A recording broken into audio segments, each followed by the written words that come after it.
Selamat siang Bapak Ibu, Assalamualaikum warahmatullahi wabarakatuh. Perkenalkan, nama saya Carolina dari Direktorat Pemasaran Hukum.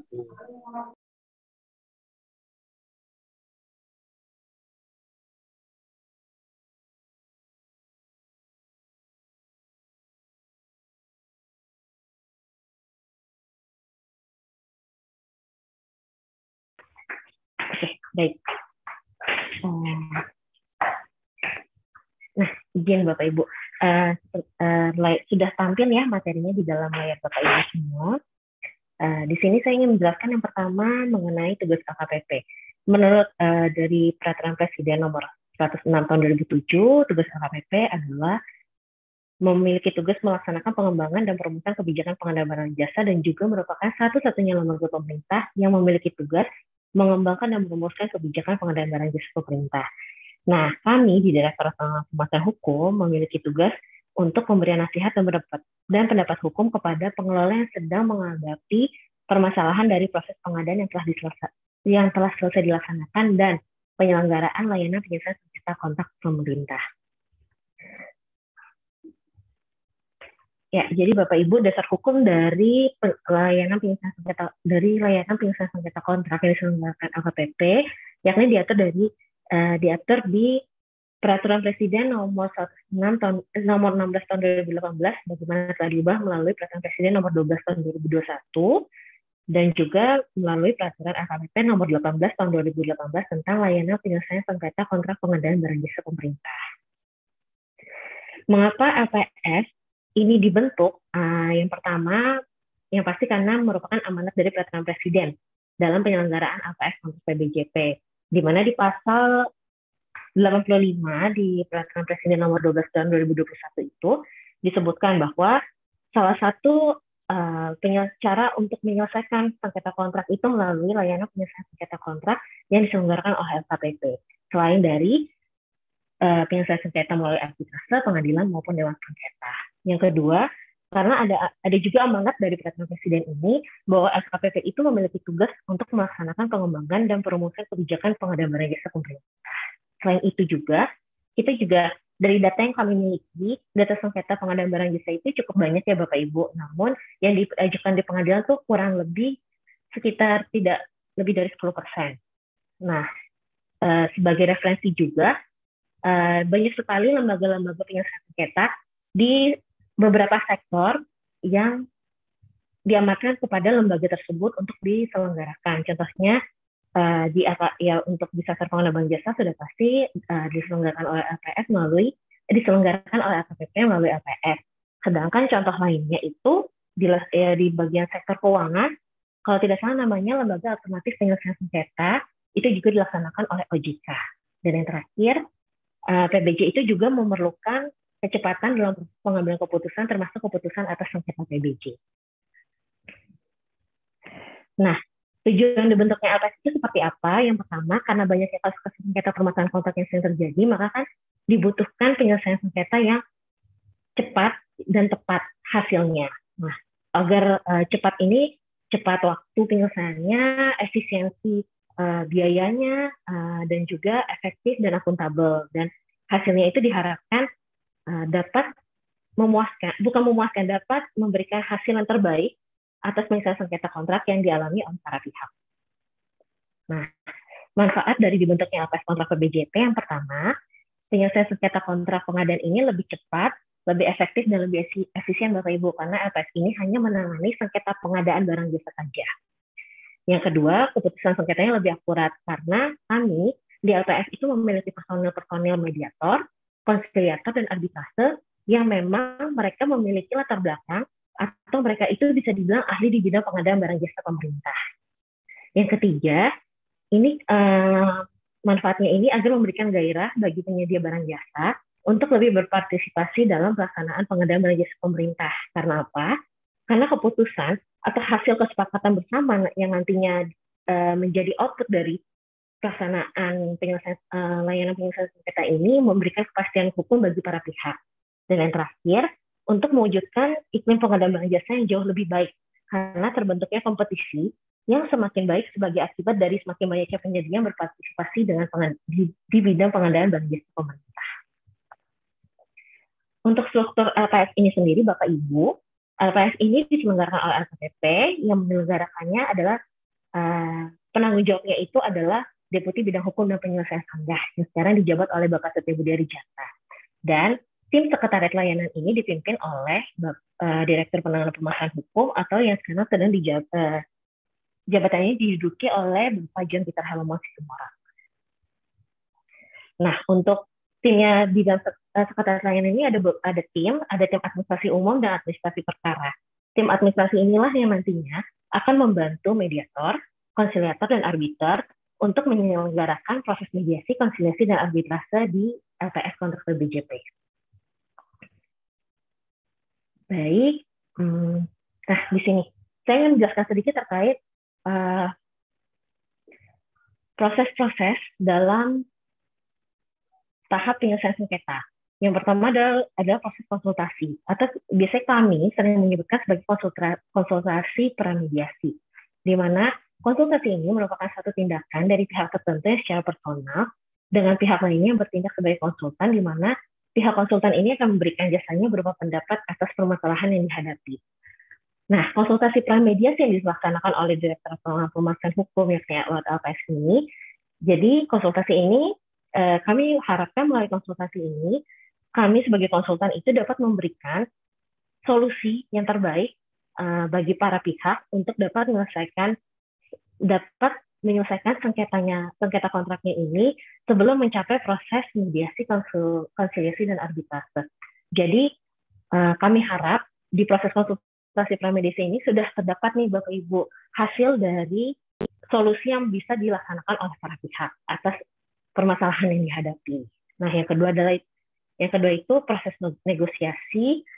Negosiasi ini bentuk penyelesaian sengketa antara para pihak sendiri tanpa bantuan dari pihak lain dengan cara bermusyawarah atau berunding untuk mencari pemecahan yang dianggap adil oleh para pihak. Nah, ada juga Bapak Ibu bentuknya Dewan Sengketa, di mana mereka merupakan tim yang dibentuk berdasarkan kesepakatan para pihak sejak pengikatan jasa konstruksi untuk mencegah dan menengahi sengketa yang terjadi dalam pelaksanaan kontrak kerja konstruksi. Dan yang terakhir, ada penilaian ahli, di mana penilaian ahli ini diharapkan dapat memberikan pemecahan yang dianggap adil oleh para pihak berdasarkan penilaian-penilaian orang yang memang memiliki keahlian di bidangnya.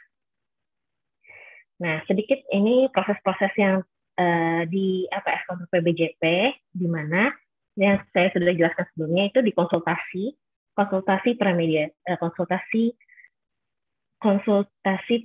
ini itu ada terbagi 3, ada konsultasi web, surat, dan tatap muka. Di sini memang kami memiliki layanan, satu lagi layanan namanya layanan pendamping kontrak. Nah, pendamping kontrak inilah merupakan mitra LKPP yang dapat membantu LKPP untuk memberikan saran dan pendapat bagi Bapak Ibu dalam proses pelaksanaan pengadaan barang jasa. Seperti itu. Nah, ketika nanti ada sengketa, baru kita masuk ke proses konsultasi pramediasi seperti yang sudah saya jelaskan sebelumnya. Ketika di dalam proses konsultasi pramediasi ini, kan kami menggali informasi-informasi dari para pihak dan akan memberikan saran dan solusi. Nah, namun ketika saran atau solusi ini tidak dapat disepakati oleh para pihak, maka para pihak dapat mengajukan mediasi, di mana mediasi ini merupakan penyelesaian sengketa kontrak pengadaan di luar pengadilan melalui proses perundingan kedua belah pihak untuk mencapai kesepakatan dibantu oleh mediator. Jadi Bapak Ibu, untuk proses mediasi ini, mediator ini hanya dapat membantu Bapak Ibu untuk menyamakan persepsi Bapak Ibu atas sengketa yang terjadi di antara para pihak. Jadi di mediator ini tidak dapat memberikan saran atau solusi atas penyelesaian sengketanya. Jadi tugasnya mediator hanya untuk menyamakan persepsi Bapak Ibu untuk melihat bagaimana sengketa itu dan bagaimana solusinya. Nah, ketika dalam proses mediasi ini tidak dapat selesai atau tidak dapat ditemukan kesepakatan untuk menyelesaikan sengketa, maka Bapak Ibu nanti dapat mengajukan ke proses selanjutnya, yakni konsiliasi, di mana proses ini sama juga dengan mediasi melalui proses perundingan, tapi dibantu oleh konsiliator. Nah, konsiliator di sini dapat memberikan saran untuk bagi Bapak Ibu dalam menyelesaikan sengketa yang ada. Nah, diharapkan di konsiliasi ini dapat juga selesai kalau di konsilasi ini juga tidak ada kesepakatan, maka bisa lanjut ke proses selanjutnya, yakni arbitrase, di mana nanti di sini majelis arbiter akan memberikan putusan atas penyelesaian sengketa kontrak pengguna barang jasa pemerintah ini. Jadi Bapak Ibu, untuk proses konsultasi hingga arbitrase, ini tuh prosesnya ini tidak bisa dipilih. Saya maunya mediasi aja, konsiliasi aja atau arbitrase. Atau Bapak Ibu nanti langsung, oh ya udah saya langsung arbitrase aja deh, nggak usah lewat mediasi konsiliasi. Itu tidak bisa Bapak Ibu. Kalau di DLS ini, seluruh proses ini itu serangkai, jadi harus dilaksanakan secara bertahap seperti itu. Selanjutnya, untuk permohonan. Nanti permohonan ini tuh memuat identitas lengkap dan kedudukan pemohon dan termohon. Pemohon dan termohonnya ini boleh pemohon tidak melulu harus penyedia atau PPK saja. Jadi boleh salah satu dari dari PPK maupun dari penyedia. Yang kedua, adanya disampaikan juga kronologi permasalahan atau keterangan mengenai fakta-fakta permasalahan yang dimohonkan. Diberikan juga informasi terkait tuntutan yang dimohonkan, lampiran berupa bukti-bukti terkait, dan juga bukti kesepakatan para pihak untuk menyelesaikan sengketa melalui LPS. Jadi Bapak Ibu, sengketa permohonan-permohonan yang ada di LPS itu tidak semuanya kita tindak lanjuti. Jadi yang hanya bisa kami tindak lanjuti yang pertama, itu sepanjang di dokumen kontraknya itu memang Bapak PPK dan juga penyedia ini menyepakati untuk menyelesaikannya di LPS kontrak PBJP.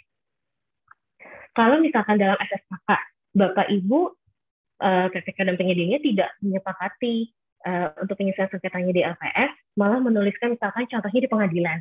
Tapi para pihak ingin, ya sudah saya ingin ke LPS dulu untuk menyelesaikannya. Bisa Bapak Ibu, tapi kami bisa menindaklanjutinya apabila nanti Bapak Ibu membuat suatu perjanjian baru yang mana perjanjian itu hanya menjelaskan bahwa PPK dan penyedia bersepakat untuk menyelesaikan proses penyelesaian sengketa kontraknya di LPS kontrak PBJP. Seperti itu Bapak Ibu.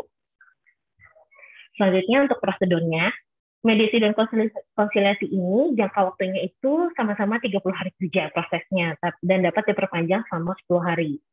Sifatnya tertutup kecuali dikehendaki terbuka. Nah, di sini para pihaknya itu wajib hadir. Jika salah satu pihak aja tidak hadir, maka dianggap mediasi maupun konsiliasi itu berakhir. Di sini para pihak juga dapat didampingi oleh kuasa hukum, tapi hanya untuk kuasa hukum berfungsi hanya untuk mendampingi, bukan sebagai wakil dari salah satu pihak. Seperti itu. Untuk arbitrase sendiri, arbitrase ini dilakukan selama 90 hari kerja. Dapat diperpanjang selama 30 hari kerja. Sifatnya proses arbitrase ini sifatnya terbuka. Di sini para pihak dapat didampingi atau diwakili oleh kuasa hukum. Jadi Bapak Ibu, proses untuk pelaksanaan mediasi, konsiliasi dan arbitrase ini bisa tidak hanya dilaksanakan melalui pertemuan tatap muka, tapi juga kami melaksanakannya juga bisa melalui media komunikasi audio visual jarak jauh. Contohnya dalam keadaan pandemi seperti ini, kami sudah beberapa kali melakukan kegiatan media konsiliasinya ini melalui audio visual karena memang kan karena pandemi ya Bapak Ibu, jadi tidak mungkin dimungkinkan ada pertemuan tatap muka langsung para pihak dengan mediator maupun konsiliator. Nah, sedikit saya jelaskan mengenai proses bisnis umum. Mungkin izin moderator, saya butuh waktu sekitar 2-3 menit lagi ya. Ini akan saya percepat. Jadi proses bisnis yang pertama, stakeholder mengajukan permohonan penyelesaian sengketa disertai dengan berkas-berkas yang sudah saya sampaikan sebelumnya.